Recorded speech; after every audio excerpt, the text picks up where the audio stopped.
Welcome back to the 4 o'clock show. From side dishes to desserts to the main course, tables will be full next week as South Mississippi families enjoy their Thanksgiving feasts. And if you're looking for a little help preparing the perfect pie crust for the dessert lovers at your dinner table, Allison Spicer, the pastry chef for the Scarlet Pearl, along with her sous chef Scott Howell, are here to guide you. It's always a little daunting when you're making your own pie crust, I feel like, but you make it easy. It is, yes. It is very easy. It's just a little bit scary, but you have to remember your steps, right? So you're gonna always chill your shortening or butter. You can use either one. Butter gives it a little bit more flake, where the shortening makes it a more tender dough.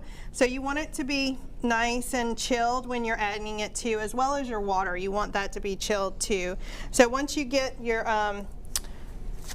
your pie crust to this kind of nice mealy look, you're going to add water to it, and then you're going to just bring that together. How much water do you add to it? So for this pie crust recipe, it is going to be 10 ounces of AP flour, 7 ounces of shortening, 3 ounces of water, a half an ounce of salt, and no, I'm sorry, 1 teaspoon of salt and a half an ounce of sugar. Okay. Now, what's the consistency of this? Some people like their pie crust a little softer, a little harder for some people. Right. What are you going for? So we want it to be a firm dough, and again, that's where you're going to make sure that you put it in the refrigerator after you form the dough. So once you're just going to mix it until it comes together and you form a dough, then you're going to refrigerate it so it's easy for you to roll out. You want it to be a little pliable, about 20 minutes is usually good.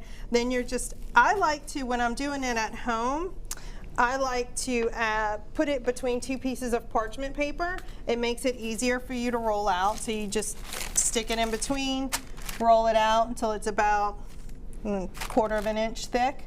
And then you can put that in the refrigerator as well. So the biggest thing is keeping it cold. That's the key. You want it cold. If it gets warm, it's really difficult to deal with.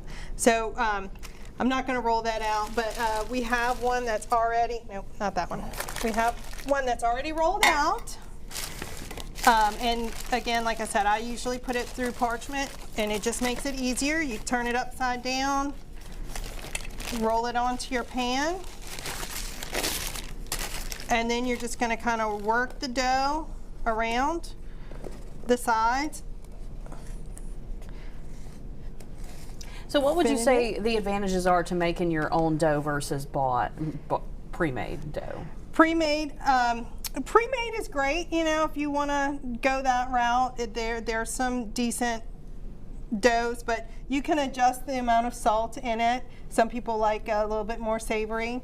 Some people like it a little bit more sweet. I like it a little bit more salt. Yeah, it helps cut the sweet of whatever pie you're going to use. And again, you can have either that flaky crust by adding butter, or the more tender. And sometimes you can do a mix. Yeah. You can play with it as long as your amounts stay the same. You can play with a little bit of butter, a little bit of shortening. Kind of find that happy medium of what you like. And then at Thanksgiving, you can tell everybody you made it. Yeah. That's the best part. That's right, bragging rights. Yeah. Once you put it in the pie crust, you also, or in the pie shell, you want to refrigerate it again. So we're keeping it cold. And if you've ever made one from scratch, and you put it in the shell, and then you immediately put a filling in it and baked it, you'll know that this happens. It shrinks. Okay, so put it in the refrigerator. Put it back in the refrigerator, let the dough relax. It won't shrink on you. Okay. Well, we'll be right back with more with you, Allison, to see what else is available over at the Scarlet Pearl in terms of sweet treats.